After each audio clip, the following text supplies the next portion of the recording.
Hello everyone, thank you for joining us this evening and welcome to the Android Study Jams 2020 program conducted by Google. Before we move on, just a shout out to Arvind, the DSC lead, for supporting me so much, as well as the moderators Aditya and Saket. Right. As you go through this program, you will pick up the required skills for building your very own Android applications, from simple yet elegant ones to complex and robust ones. Among these skills is learning Kotlin, the preferred language for developing Android apps. We'll also take a closer look at an Android app, get to know the different components, and look at the way they interact. What do you need to know to get started with this course? Few basic things, as you can see here, basic computer literacy, basic math skills, computer and headphones, a good internet connection, and this is optional, an Android device and a USB cable. As you can see here, programming experience is not one of them. So even if you're a complete beginner, don't worry, we'll be covering all the relevant concepts as and when required. Here are some of the things you can expect to do in this course. You'll be building your first few Android apps, and as most of you have probably done, set up Android Studio on your computer, learn the basics of the Kotlin language like I mentioned, and we'll be giving you resources to continue learning even after this program ends. Take a look at today's schedule. We've already had the introduction, and we'll have a bit about the program from 3:15. Then we'll do the first pathway, have a small break, finish the second one, small break again, and we'll end off with the third pathway and a small Q&A for any of you who have doubts. As you may already know, this program is split into 2 tracks, and each track has 2 units. The first track that we'll be covering over the first few weeks is the new to programming track. And the first unit of this track focuses on the basics of Kotlin and introduces you to certain concepts that will be helpful throughout the course. Each unit consists of what are known as pathways, which are basically a series of activities, and each of them is centered around a certain skill, as you'll soon see. Yes, so this is the Android, this is the first track, and this is the first unit. A pathway, as you can see here, it consists of a video, which basically gives you an overview of what's to come. And then you have code labs. Code labs are basically programming exercises which explain a certain concept along with the respective block of code. This is what a code lab looks like. You'll have many stages or steps, and for each step, you'll have certain explanation along with the code block. At the end, you'll take a quiz based on all that you've learned. And don't worry, each quiz has unlimited retries. And after you successfully complete a pathway, you'll earn a badge. And once you've completed or collected the badges for all pathways in both the tracks, you will get a certificate. Unfortunately, there isn't a certificate for the first track, but not to worry, I'm sure all of you will be able to complete both of them. And the badges will be added to your developer profile. So make sure you're signed into your Google account before you start a pathway or start a new code lab. Check twice because sometimes when you start a code lab, you might not be signed in. Another thing to keep in mind, I've already mentioned this. This is an app building course. And to keep in line with that, I highly encourage all of you to build your own app as you go through the course. There's no restriction on the theme or what you want to put in the app. You guys have all the full creative freedom you want. Don't worry about whether or not you can build it. Just focus on what the app will do and what it should look like for now. As you progress, you'll be able to realize the reality of your app, and you can add and remove things as you go on. And we might even feature some of them on our social media as well as Google's. All right, that was quite a bit of information. Hopefully now you have a better idea of what the program is and how it works. The structure of the course is very intuitive, and I'm sure all of you will get a hang of it in no time. Now let's see what we have in store for today. Today's aim is to complete the first 3 pathways in track 1, and as a result, collect the first 3 badges. At the end of this session, you should have an app that looks something like this. It's a simple birthday app. It doesn't look like much, but as you learn, there's a lot that goes into building this app in the many that you'll be introduced to. Now, like I said before, each pathway consists of a couple of concepts that you'll be taught as you after you finish the pathway. So I'll take 10-15 minutes to explain each concept before we move on to doing the code labs. Now, this is the first pathway. Just a real quick, how many of you are foodies? Yeah, that's quite a bit of you, right? And I'm sure we've all seen our parents making something at home or even a food vendor preparing order at a food cart. One thing you must have noticed is that they always follow a recipe, right? They have some sort of steps that they follow through that produce the dish at the end. Similarly, a program is a set of instructions that a device executes. That's all it is. And a device, when given a program, usually executes each step until the last one, and finally it comes up with the result. Now, although I've explained it in very simple terms, a program is very powerful. A program actually forms the basis for every app you've used, every software you downloaded, and every website you visited. They're all able to do what they do because of the complex programs they've all got running beneath them. As you can see here, this is just to help you understand what a program is. It's like a recipe if you think about it. Right. So now that we know how useful programs are, how are they written? I've told you that everything you basically interact with, every piece of technology has some sort of program underneath it. But how is it written? As it turns out, computers can't comprehend English, at least not the spoken one. And just as humans have several languages to speak to each other, there are several programming languages you can learn that are specifically designed to let you speak to computers. These languages are typed out in English, but what sets these languages apart from each other is that they have their own grammar, or what's called syntax. And that's not all, there's another layer beneath it. Computers can only understand ones and zeros, or binary. And writing in binary is very difficult. Us humans cannot write binary. It would be way too difficult to try to write even a simple program in binary. So as a result, these programming languages were developed to make things easier for us, programmers. And there are certain software that translate programming languages into binary. And that's basically how computers understand program.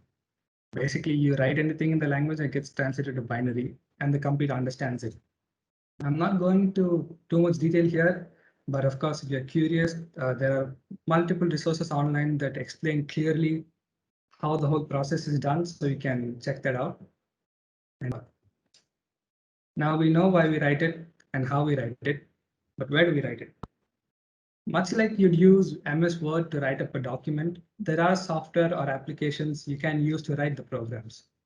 Text editors like Notepad or VS Code or Sublime or Atom are one option. But there are certain specialized software called integrated development environments, or IDE for short, that do much more than just hold your code.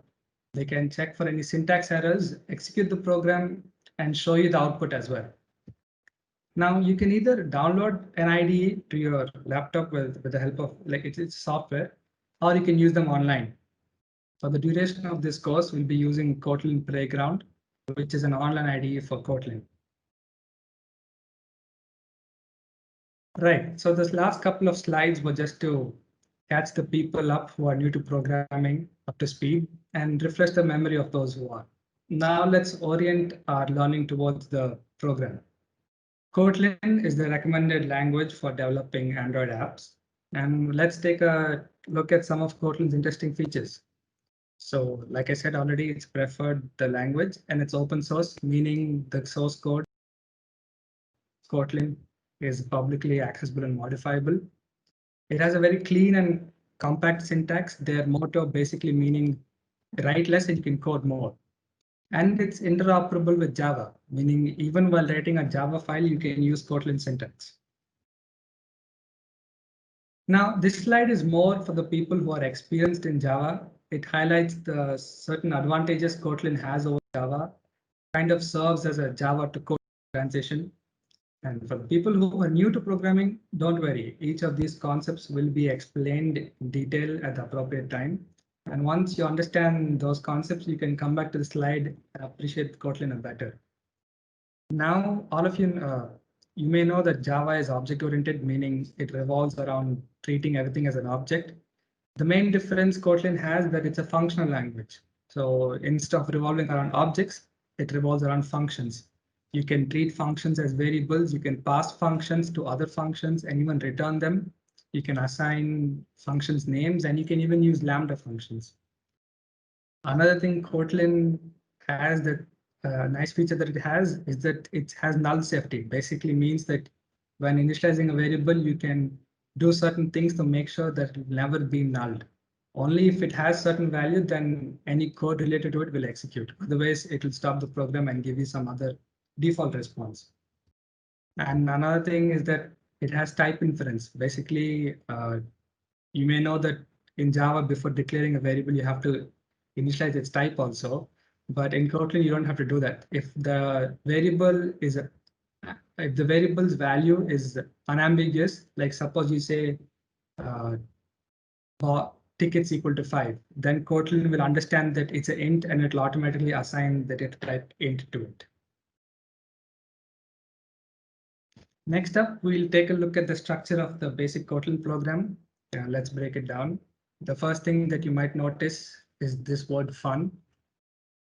There are certain words in any programming language that have a specific meaning, regardless of where they're used.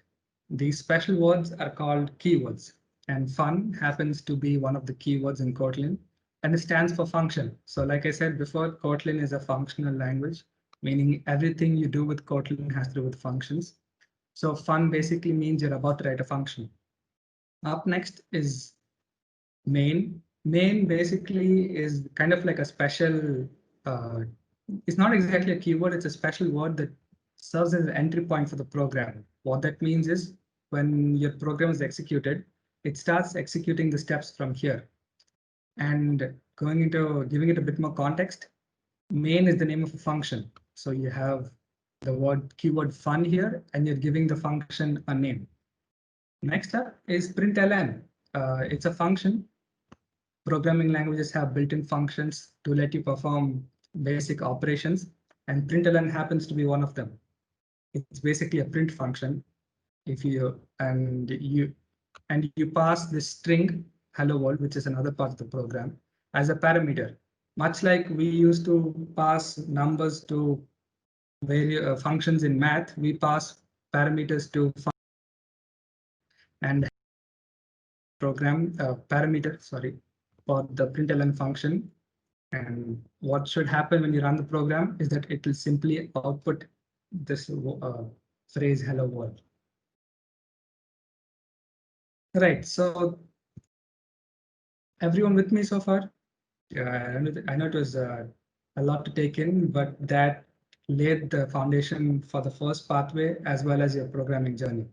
There are a couple of concepts I haven't covered in the interest of time, such as how to use the Kotlin playground, how to deal with errors, and the difference between println function and print function. All these will be covered in the code lab, so please do make sure you go through each and every step carefully and properly. If you already have some experience, you can skim through and stop only when you feel like there's something new for you to learn. Like I said, we'll be covering the first 3 pathways for today. I'll give you guys this link soon. You guys can go here and get started on the course. When you go to the course, you'll see this screen. Just click on the first start course for the first track. And when you go there, you'll see 2 units and click on the first unit.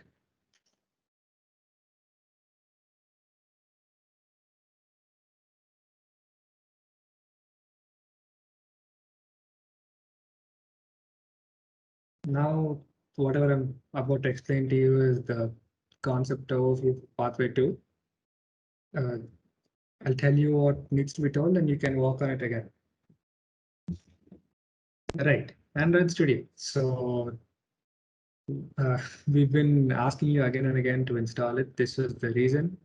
As you might have seen on the group, it takes different time for everyone to install it, depending on interconnection and storage and whatnot. Uh, you might be a bit confused about it because we just asked you to install it. So hope this connects you. Android Studio is the official tool to build Android apps. It's an IDE, which I mentioned before, is basically a software that lets you write code and it monitors the syntax and makes things easier for you.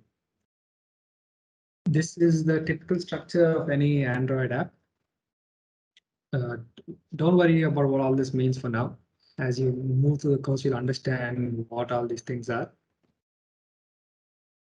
An Android emulator is basically a device. It's a device that lets you emulate your app. It's basically a virtual device. You don't have to have a physical one to run it. You can set up a virtual one through the Android Virtual Device Manager, the AVD Manager.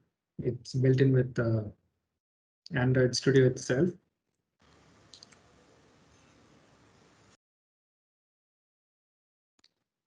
If you don't have the system specific run it properly, that's fine because it could cause your laptop to hang sometimes. So please be aware of that. If that's the case, then you can try running on a virtual physical device. There are steps for that as well in the Android documentation that we provided you in the Android documentation we provided you with the steps to install Android Studio. In the same documentation, you can scroll down and find steps to install the physical device. This is the normal file structure. Again, don't worry about what this means too much. You'll be able to understand better as you go through the next two pathways. This is just to let you know that this is what it should look like. And if it resembles anything like this, then you've done the right thing. So yeah, there's not much on the pathway two. It's actually running and creating your first Android app. So you guys can just quickly run through that. You don't have to, you can read through the code lab once more, just like I mentioned before. There might be some extra information that I skipped over.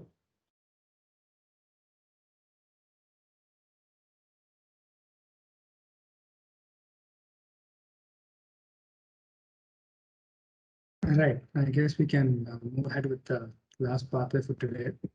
Everything we learned up to now has been related to Kotlin.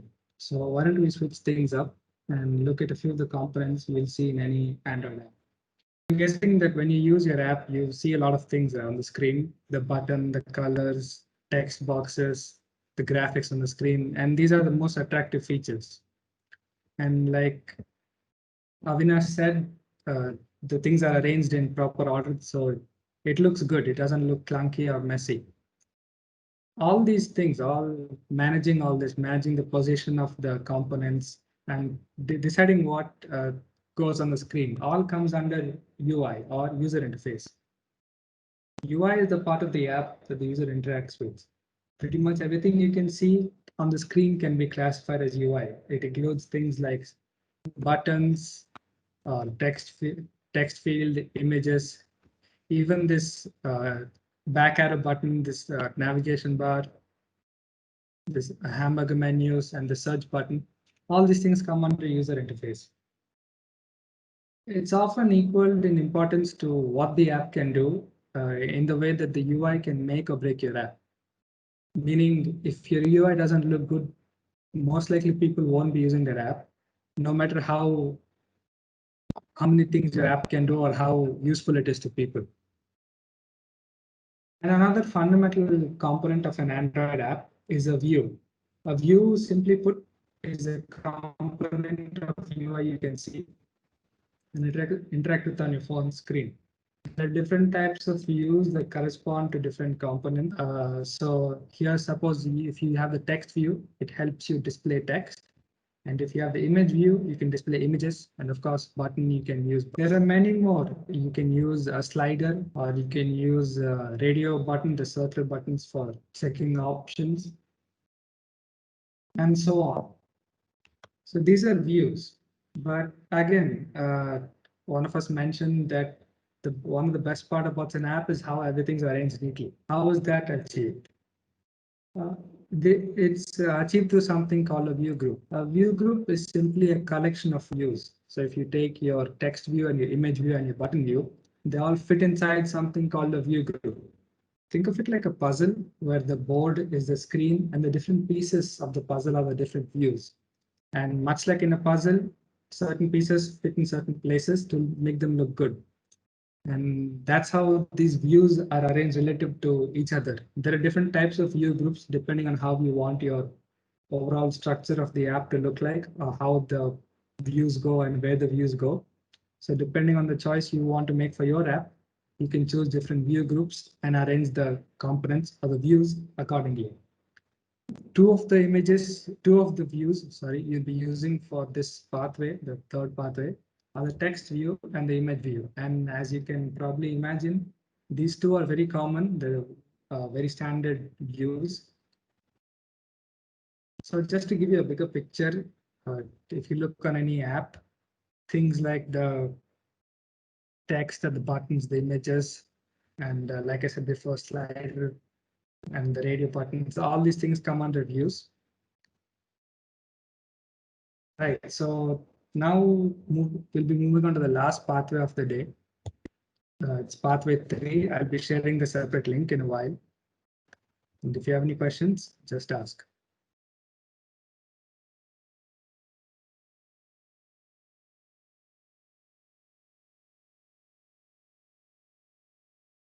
So congrats everyone, you've just started your development Android app development journey, and you've completed the first 3 pathways of the Android Study Gems program. You guys can share what you've learned with this hashtag in all your social media platforms. Now for next week, I have a small exercise. Right now, this is what the app looks like. So I encourage all of you to, change the background image, change the text to italic or bold, and try to change the color of the text. Try to add some, your own creativity to it, whatever color you want. And as you start to change these two things about the text, you'll discover other options like background colors and things like that. I won't tell you too much. So try to customize this app as much as you can, use your own creativity. And maybe next week we can take a look at some of the changes you guys have made. So we'll be having session 2 next week, and just to give you a small preview, this is what we'll be building next week. It's a dice roller, and if you click roll, it changes every time. So that's what we have for next week. So we'll be sending out the event page for that as well soon. Yeah, you can, like I said, you can modify your apps and add more features. These are certain resources available where you can learn more. We'll be giving you the slides, so you'll have all these links at the ready. And yeah, again, just a reminder, you can start thinking of your own app to build. Maybe you can start building it with what you learned today, and you can add more and more as you go on. And yeah, that's about it for today. Thank you. If you have any doubts, you can post them